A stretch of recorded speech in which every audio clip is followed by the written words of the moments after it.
नमस्कार दोस्तों, welcome to one day exam classes. देखिए आपके railway group D exam NTPC 2 exam को देखते हुए हमने आपके लिए रेलवे एनटीपीसी का भी आपका हाल ही में 2021 में सीबीटी 1 का पेपर संपन्न हुआ है, उसके महत्वपूर्ण सामान्य ज्ञान के क्वेश्चन कराने स्टार्ट कर दिए हैं। आज हम आपको 27/1/2021 के प्रथम शिफ्ट के जो भी आपके 40 महत्वपूर्ण जीएस जीके और जीए क्वेश्चन पूछे गए थे उनको कराए जा रहे हैं। तो चलिए देखते हैं कि आप इन 40 क्वेश्चन में से क्या 25 से 30 क्वेश्चन को सही कर पा रहे हैं। ये हमारी समान अध्ययन सीरीज का 8वां वीडियो है। इसके पहले भी हमने आपको इसी प्रकार के 7 सेट कराए हुए हैं, उसे आप लोग प्ले स्टोर जाकर के वहां पर से देख लीजिएगा। आज का देखिए हमारा पहला क्वेश्चन है, मणिक रत्न जिसे हम लोग कहते हैं इंग्लिश में रूबी जेम स्टोन की रासायनिक संरचना क्या है। ये 4 ऑप्शन आपको दिए गए हैं। अगर आप लोग ज्योतिष शास्त्र में विश्वास रखते होंगे तो मणिक रत्न को नीलम भी कहा जाता है, और नीलम के कई कलर भी होते हैं, जैसे कि पीला कलर का भी होता है, नीला कलर का, लाल कलर का। तो ज्योतिष शास्त्र के अनुसार अलग अलग कलर की लोग नीलम की अंगूठियां पहनते हैं। तो ये नीलम है या मणि रत्न जो है, इसकी रासायनिक संरचना क्या है?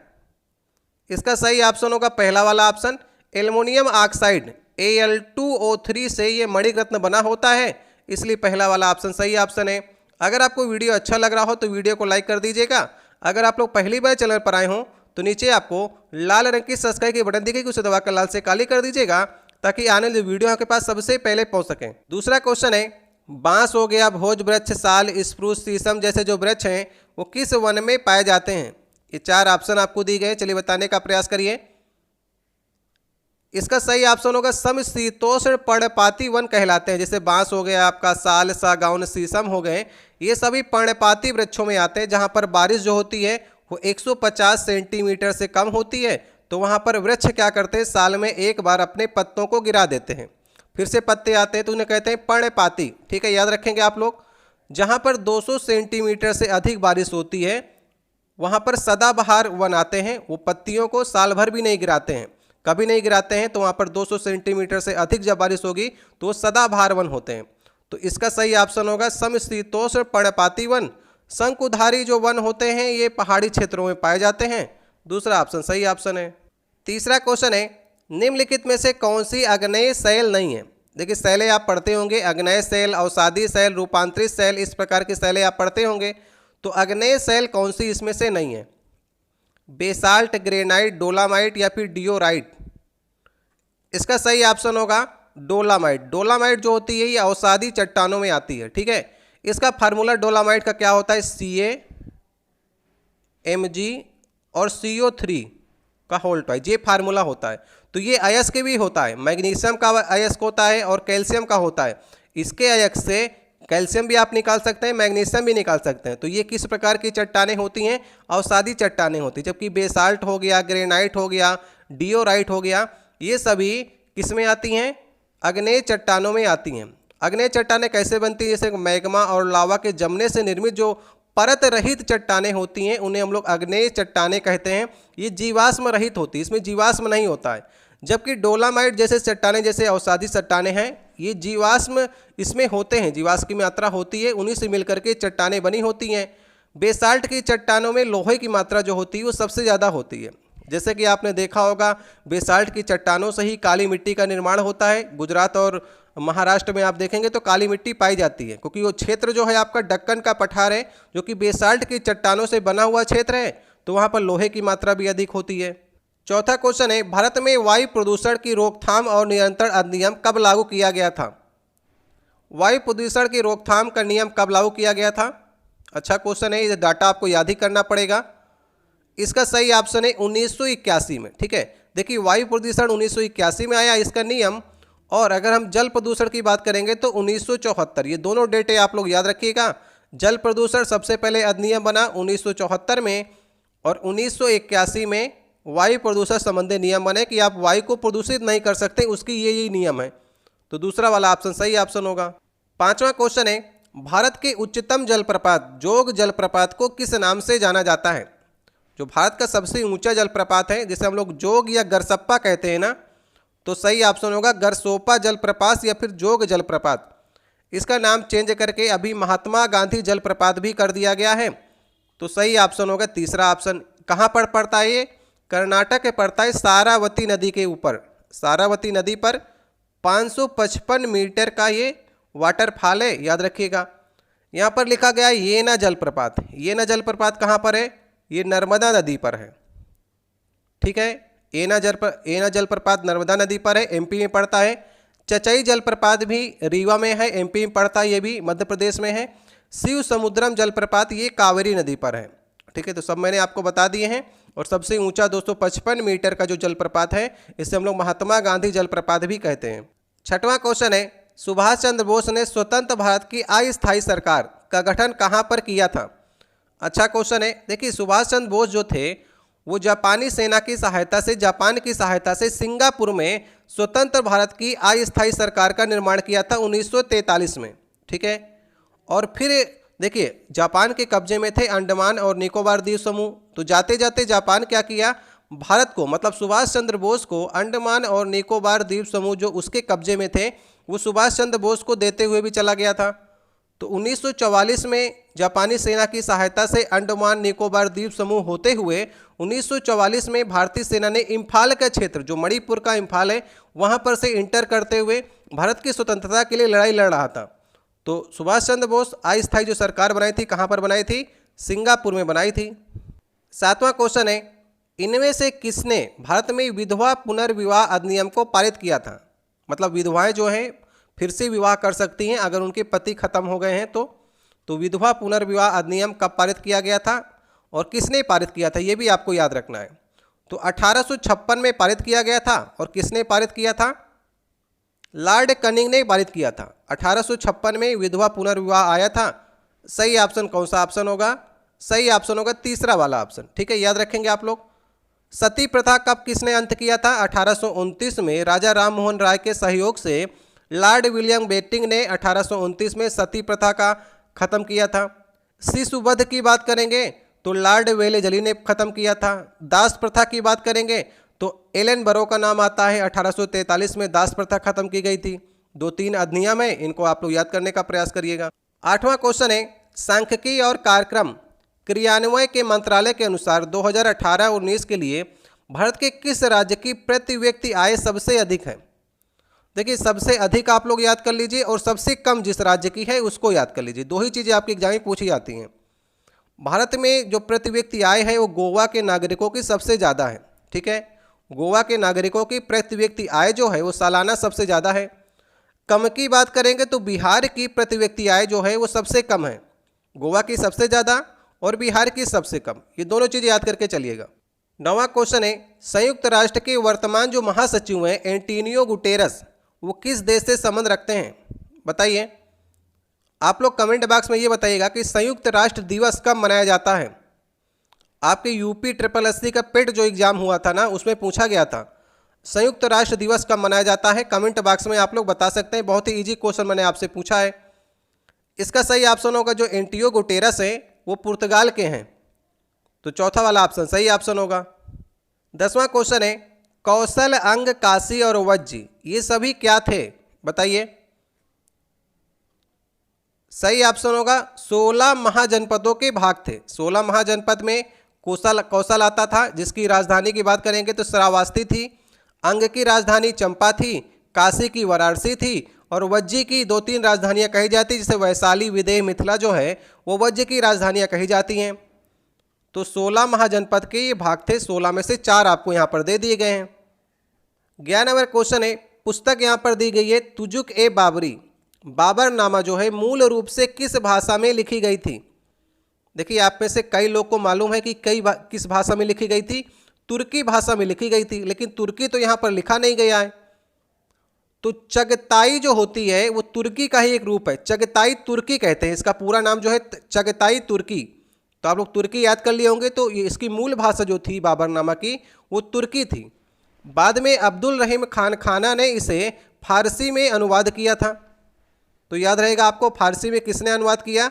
अब्दुल रहीम खान खाना ने तुजुक ए बाबरी का बाबरनामा में अनुवाद किया था। वैसे इसकी मूल भाषा जो थी जो चगताई तुर्की थी। 12 नंबर क्वेश्चन है, मिशन शक्ति किससे संबंधित है? ये 4 ऑप्शन आपको दिए गए हैं। इसका सही ऑप्शन होगा भारत के एंटी सैटेलाइट हथियार का जो प्रथम परीक्षण किया गया है उसका नाम रखा गया मिशन शक्ति। ठीक है, अब ये एंटी सैटेलाइट हथियार क्या होता है, जैसे जो सैटेलाइट होती है उपग्रह पृथ्वी के चारों ओर चक्कर लगा रहे होते हैं और लो ऑर्बिट में होते हैं, नीचे वाले ऑर्बिट में होते हैं, तो हम लोग क्या करते हैं एंटी सैटेलाइट से उनको गिराने का प्रयास करते हैं। वो काम नहीं कर रहे होते हैं, पुराने हो गए होते हैं, तो हम लोग एंटी सैटेलाइट मिसाइल से उन पर अटैक करते हैं और धीरे धीरे करके वो टुकड़ों में विभाजित होकर पृथ्वी पर गिराते हैं। तो मिशन शक्ति जो होता है एंटी सैटेलाइट हथियार है जो हम लोग सैटेलाइट को निष्क्रिय करने के लिए करते हैं। अभी तक 4 देशों के पास है, किसके किसके पास है, यूएसए के पास है, ये रूस के पास है, चीन के पास है और चौथा ऐसा देश जो है भारत हुआ है जिसके पास एंटी सैटेलाइट हथियार है।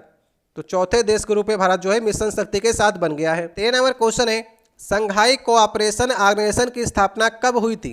ये 4 ऑप्शन आपको दिए गए। इसे हिंदी में कहते हैं संघाई सहयोग संगठन, जिसे शॉर्ट फॉर्म में एससीओ कहते हैं।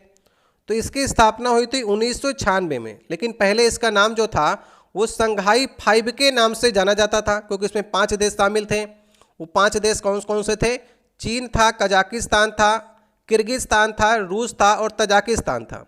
जब इसमें 6वां देश उज्बेकिस्तान शामिल हुआ तब इस संघाई 5 का नाम चेंज करके संघाई सहयोग संगठन कर दिया गया। तो कब शामिल हुआ था, 2001 में उज्बेकिस्तान शामिल हुआ। तो 6 देश हो गए और इसका नाम हो गया एससीओ नाम हो गया। अभी इसके 8 सदस्य हैं, जिसमें 6 मैंने आपको बता दिए, चीन हो गया, कजाकिस्तान, किर्गिस्तान, रूस, तजाकिस्तान, उज्बेकिस्तान। इंडिया बाद में जुड़ा 7वें कंट्री के रूप में और पाकिस्तान 8वें कंट्री के रूप में। तो 8 देश एससीओ में शामिल हैं और संघाई कोऑपरेशन ऑर्गेनाइजेशन की जो हेडक्वार्टर है वो कहाँ पर है, बीजिंग में है। याद रखेंगे आप लोग, ये सारी चीज़ों को याद रखिएगा। 14 नंबर क्वेश्चन है संपत्ति का अधिकार किस प्रकार का अधिकार है। ये 4 ऑप्शन दिए गए हैं। देखिए पहले संपत्ति का अधिकार जो था 1978 के पहले ये मौलिक अधिकारों में आता था, लेकिन 44वां संविधान संशोधन 1978 में इसे मौलिक अधिकारों से हटा करके 300 के काम में रख दिया गया, जो कि एक विधिक अधिकार हो गया। तो ये भी आपको याद रखना है। तो अभी इस समय संपत्ति का अधिकार जो है वो विधिक अधिकारों में आता है, पहले ये मौलिक अधिकारों में आता था। 15 नंबर क्वेश्चन है सीपीयू का कौन सा हिस्सा कंप्यूटर के सभी कार्यों का समन्वय करता है। देखिए सीपीयू में क्या क्या होता है, एएलयू होता है, मेमोरी होती है, कंट्रोल यूनिट भी होती है। तो कंट्रोल यूनिट का काम क्या होता है, जो सीपीयू के कार्यों का समन्वय करना। सभी जो कार्य आप कमांड दे रहे हैं तो कंट्रोल यूनिट के तहत ही आपको आउटपुट देता है, इसलिए जो समन्वय करता है कार्यों का वो कंट्रोल यूनिट ही करता है। सही ऑप्शन होगा दूसरा ऑप्शन। 16 नंबर क्वेश्चन है चल जोड़ों पर 2 हड्डियों के बीच पाए जाने वाले स्नेहल द्रव को क्या कहा जाता है। ये 4 ऑप्शन आपको दिए गए, बताइए। जैसे जो आपकी हड्डियां होती हैं, कोहनी की हड्डी हो गई, कूल्हे की हड्डी हो गई, कंधे की हड्डी हो गई, तो 2 हड्डियों के बीच में रगड़ को बचाने के लिए वहाँ पर एक स्नेहल द्रव होता है। उस द्रव का नाम क्या है, साइनोवियल फ्लूइड या साइनोवियल द्रव भी कहते हैं इसे। तो वहाँ पर भरा होता है, तो हड्डियों में जो रगड़ होती है उसको बचाने का काम करता है ये लास्ट वाला ऑप्शन। 17 नंबर क्वेश्चन है 19वीं लोकसभा के आम चुनाव में भारतीय जनता पार्टी ने कितनी सीटें जीती थी। 19वीं लोकसभा तो अभी तक आई नहीं है, 17वीं लोकसभा थी ये। 17वीं लोकसभा 2019 वाली, ऐसे लिखना चाहिए था 2019 वाली लोकसभा या तो 17वीं लोकसभा। तो यहाँ पर थोड़ी सी गलती की है। आम चुनाव मतलब कि जो प्रधानमंत्री के चुनाव होते हैं तो उसमें बीजेपी को कितनी सीटें मिली हैं। अगर हम लोग टोटल सीटों की बात करेंगे तो 353 सीटें टोटल मिली थी, लेकिन अगर भारतीय जनता पार्टी की बात करेंगे तो 303 सीटें जो हैं वो बीजेपी को मिली। बाकी गठबंधन के सहित, इसमें गठबंधन में शिवसेना भी थी, अकाली दल, जनता दल, एआईडीएमके, इस प्रकार के जो स्थानीय दल होते हैं उनकी मदद से 353 सीटें से मिली। भाजपा को अकेले 303 सीटें मिली। याद रखेंगे आप लोग। तो ये कौन सी लोकसभा थी, 17वीं लोकसभा थी। टोटल कितने सीटों में से, 543 सीटों में से ये सारी सीटें इसे मिली हैं। 18 नंबर क्वेश्चन है निम्नलिखित में से कौन सा स्थलीय ग्रह नहीं है। ठीक है, देखिए 2 प्रकार के ग्रह होते हैं, एक आंतरिक ग्रह होते हैं, एक बाह्य ग्रह होते हैं। जो आंतरिक ग्रह हमारे वो स्थलीय ग्रह कहलाते हैं, वो चट्टानों से बने हुए होते हैं तो हम लोग स्थलीय ग्रह कहते हैं। और जो 4 हमारे बाह्य ग्रह होते हैं वो गैसीय ग्रह होते हैं, वो गैसों से बने हुए हैं।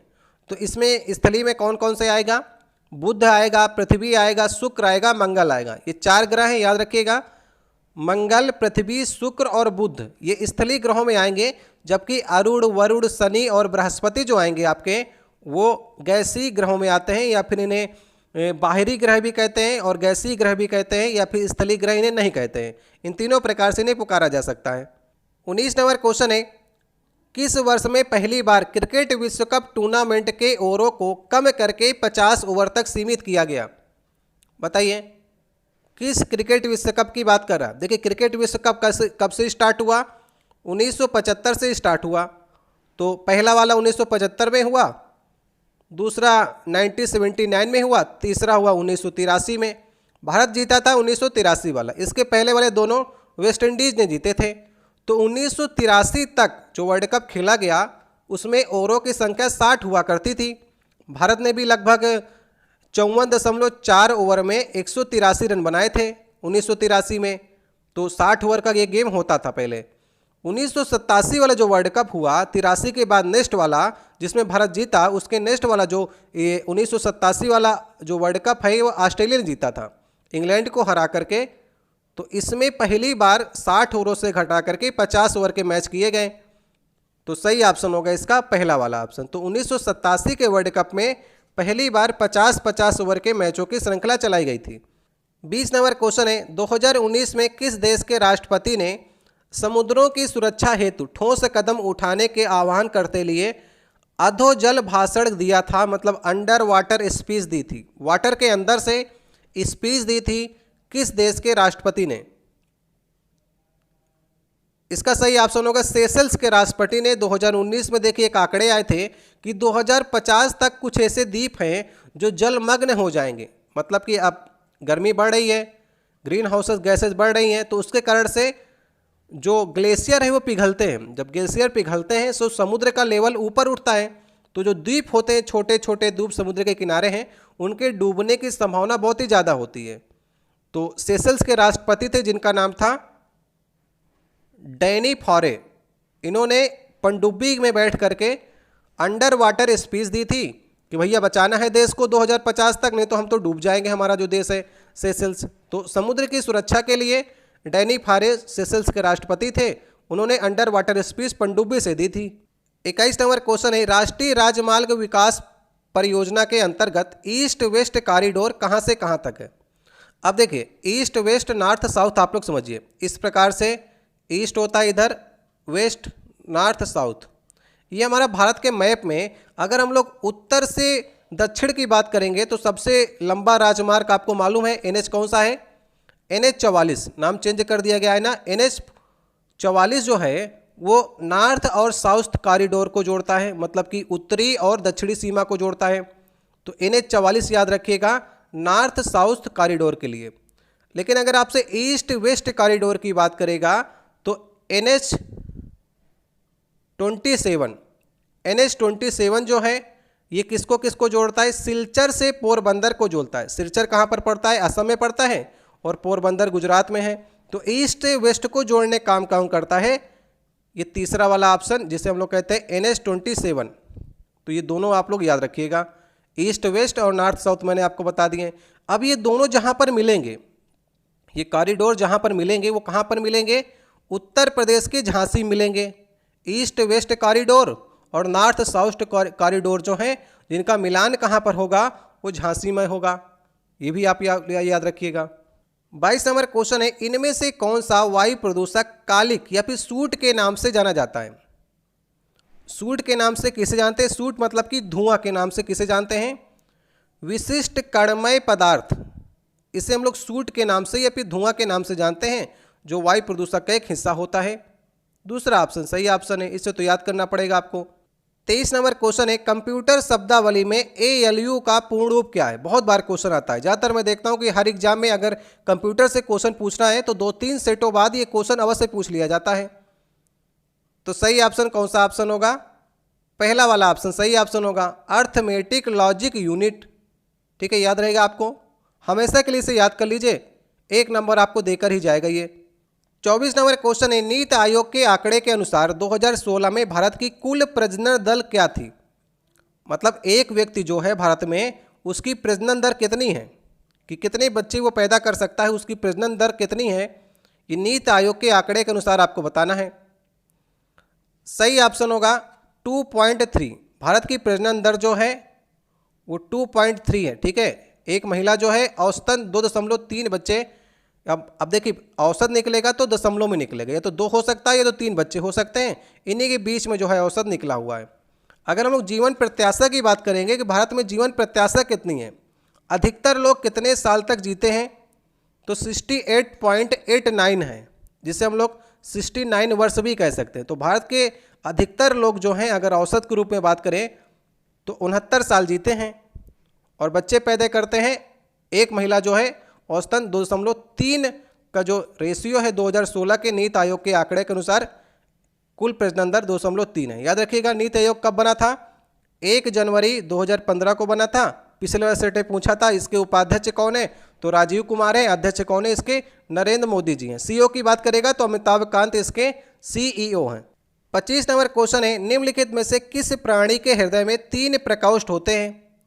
अब आप जानते होंगे कि आपके हृदय में 4 प्रकोष्ठ पाए जाते हैं, मनुष्य हो गया और पक्षी वर्ग। ये दोनों वर्ग को आप लोग याद रखिएगा, स्थनीय वर्ग और पक्षी वर्ग में 4 प्रकोष्ठ पाए जाते हैं, जिसमें आपके 2 निलय होते हैं और 2 आलिंद होते हैं। आपसे पूछा है 3 प्रकोष्ठ किसके पाए जाते हैं, हृदय में 3 प्रकोष्ठ होते हैं, तो इसका सही ऑप्शन होगा जो भी उभयचर होते हैं। सालामैंडर एक प्रकार का उभयचर है, तो इसके पास 2 आलिंद होते हैं और 1 निलय होता है, तो 3 प्रकार के प्रकोष्ठ पाए जाते हैं।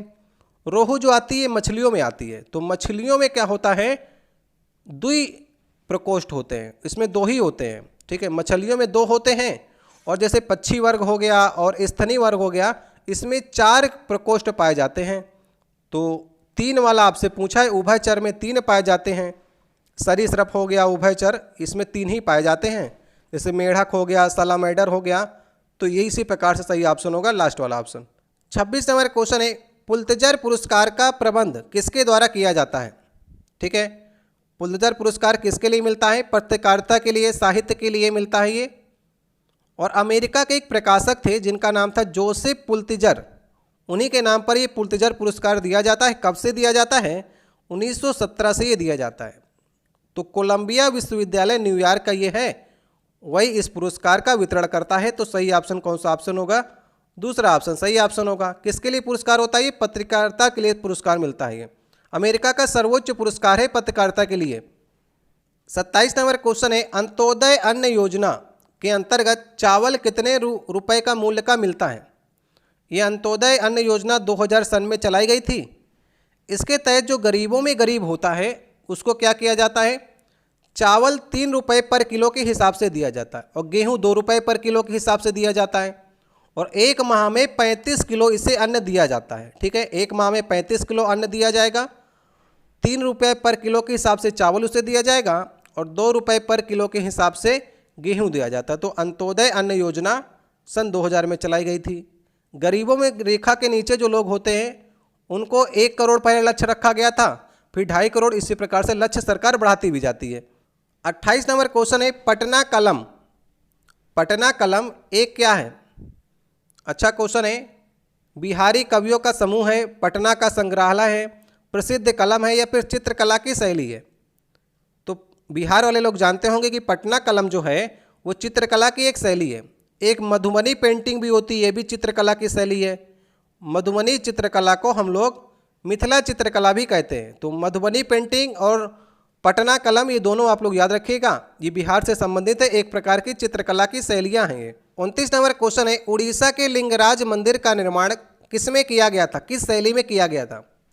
उड़ीसा का जो लिंगराज का मंदिर है वो 11वीं शताब्दी के आसपास बनाया गया था। किसने बनवाया था, ययाति केसरी ने बनवाया था। तो उत्तर भारत के जो भी मंदिर आपके बनाए गए हैं वो ज़्यादातर नागर शैली का प्रयोग करके बनाए गए हैं, और दक्षिण भारत के जो भी मंदिर बनाए गए हैं वहाँ पर द्राविड़ शैली का प्रयोग किया गया है। तो ये लिंगराज मंदिर में नागर शैली का इस्तेमाल किया गया है बनाने में। 30 नंबर क्वेश्चन है, शलाका और शंकु कोशिकाएं कहाँ पर पाई जाती हैं।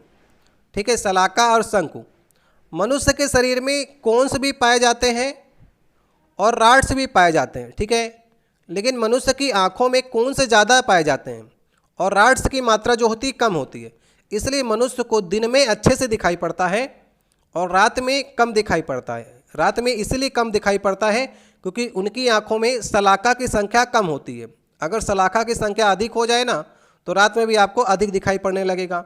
जो उल्लू होता है ना, उल्लू को रात में दिखाई पड़ता है, तो उल्लुओं में कौन सी की संख्या कम होती है और सलाखा की संख्या या राट्स की संख्या ज़्यादा होती है, इसलिए उल्लू को रात में दिखाई पड़ता है। तो सही ऑप्शन होगा आँख में ये पाई जाती हैं कौन सा और राट्स।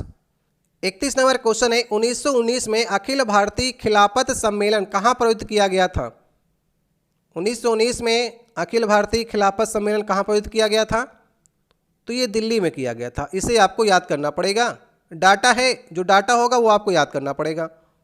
32 नंबर क्वेश्चन है जीएसटी एक किस प्रकार का कर है? जीएसटी कब से लागू किया गया? 1 जुलाई 2017 से जीएसटी को लागू कर दिया गया। गुड्स एंड सर्विस टैक्स इसका फुल फॉर्म होता है, जो कि अप्रत्यक्ष करों से मिलकर के बना है। जितने भी अप्रत्यक्ष कर थे उन सारे करों को मिलाकर के जीएसटी का नाम दे दिया गया है। तो एक प्रकार का ये क्या है? अप्रत्यक्ष कर है, जिसमें कुछ स्लैबें बनाई गई हैं 0% की, 5% की, 12%, 18%, 28% की स्लैब बनाई गई हैं कि इसी अनुसार लगेगा। और कुछ चीज़ों को इन स्लैब से बाहर रखा गया, जैसे पेट्रोल हो गया तो उसको इस स्लैब से बाहर रखा गया, इलेक्ट्रिसिटी हो गई, या एल्कोहल पर जो टैक्स लगता है वो 28% से ज़्यादा लगता है, पेट्रोल पर भी ज़्यादा लगता है। तो इस प्रकार से 3-4 चीज़ों पर बाहर रखा गया कि वो 28% से ज़्यादा भी लगा सकते हैं, तो उन पर कोई भी स्लैब नहीं रखी गई है। ठीक है, तो एक प्रकार का क्या है? इनडायरेक्ट टैक्स है। 33 नंबर क्वेश्चन है क्राई एक संगठन है जो किसके रूप में काम करता है? क्राई का फुल फॉर्म होता है चाइल्ड राइट्स एंड यू, या तो इसे कहते हैं चाइल्ड रिलीफ एंड यू, दोनों भी कहा जाता है इसे। इसका निर्माण किया गया था 1979 में। किसने किया था? रिपन कपूर ने किया था। एक प्रकार के ये बाल अधिकारों के संरक्षण का एनजीओ है, कोई सरकार की संस्था नहीं है, एनजीओ के रूप में काम करता है। तो सही ऑप्शन होगा पहला वाला ऑप्शन। इसका लक्ष्य ये है कि बालक को अच्छा खाना मिलना चाहिए, अच्छे रहने का स्थान उसके पास होना चाहिए, स्वास्थ्य अच्छा होना चाहिए, शिक्षा मिलनी चाहिए। जो मूलभूत आवश्यकताएं हैं बालकों के अधिकारों की, वो क्राई संगठन का लक्ष्य है कि इसे मिलनी चाहिए। तो इसीलिए संगठन बनाया गया था, किसके लिए? बाल अधिकारों के लिए है। 34 नंबर क्वेश्चन है स्पैम क्या है? आपने जीमेल का जब अकाउंट बनाया होगा तो वहाँ पर स्पैम का एक फोल्डर होता है। तो स्पैम के फोल्डर में जाकर के देखिएगा तो उसमें आपको ढेर सारे मैसेज मिलेंगे। तो जो आपकी इच्छा के बिना नहीं भेजे जाते हैं, अवांछित में ईमेल होते हैं, मतलब आपकी इच्छा के बगैर वो ईमेल भेजे गए आपको, उसे स्पैम कहते हैं। तो सही ऑप्शन होगा तीसरा वाला ऑप्शन। 35 नंबर क्वेश्चन है भारतीय संविधान की कौन सी अनुसूची संघ और राज्य के मध्य शक्तियों के बंटवारे का विभाजन करती है? देखिए, सूचियों की संख्या आपको मालूम है, 12 अनुसूचियां हमारे संविधान में रखी गई हैं। तो आपसे पूछ रहा है कि संघ और राज्य की शक्ति के बीच में बंटवारा कौन सी अनुसूची करती है?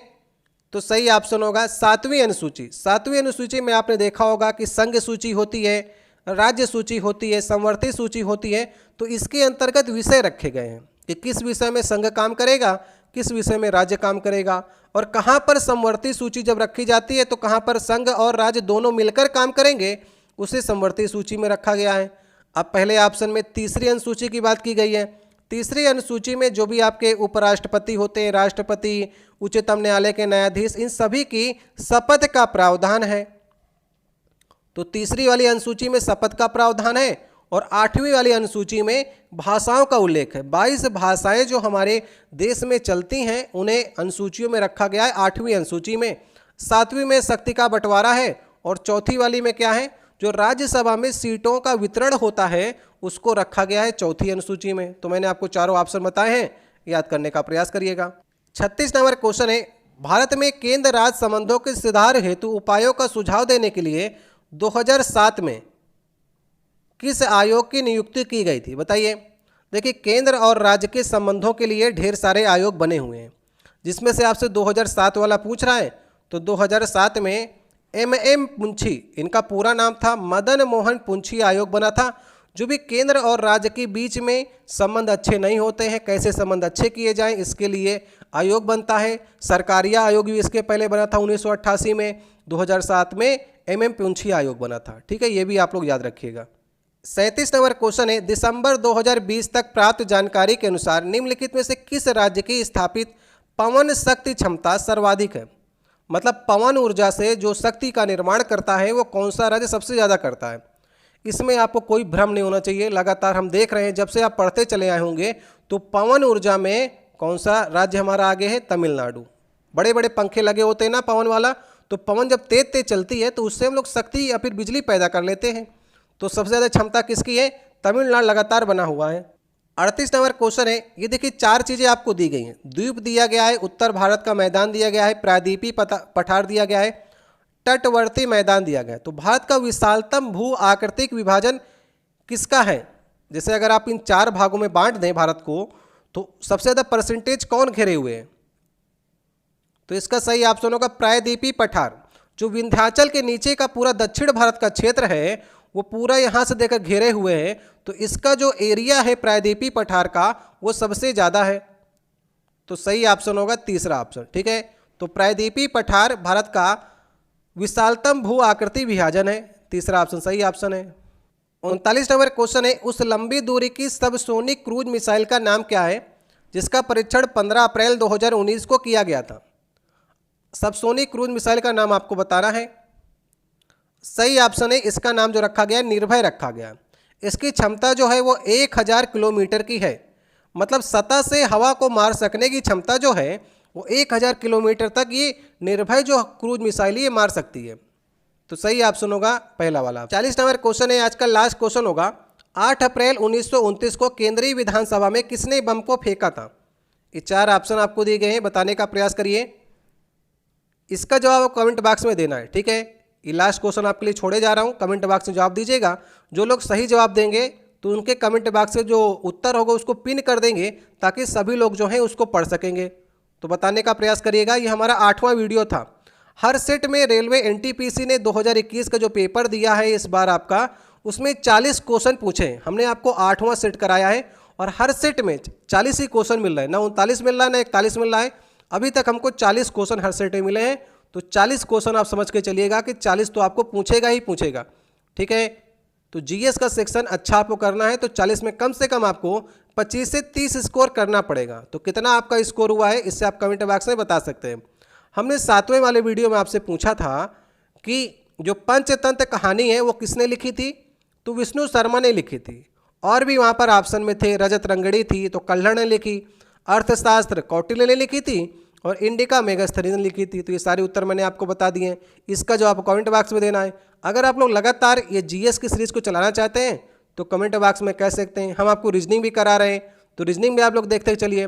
जो भी आपको अच्छा लगता है आप देख सकते हैं। वीडियो को लाइक करिएगा, पहली बार चैनल पर हो तो सब्सक्राइब जरूर करिएगा।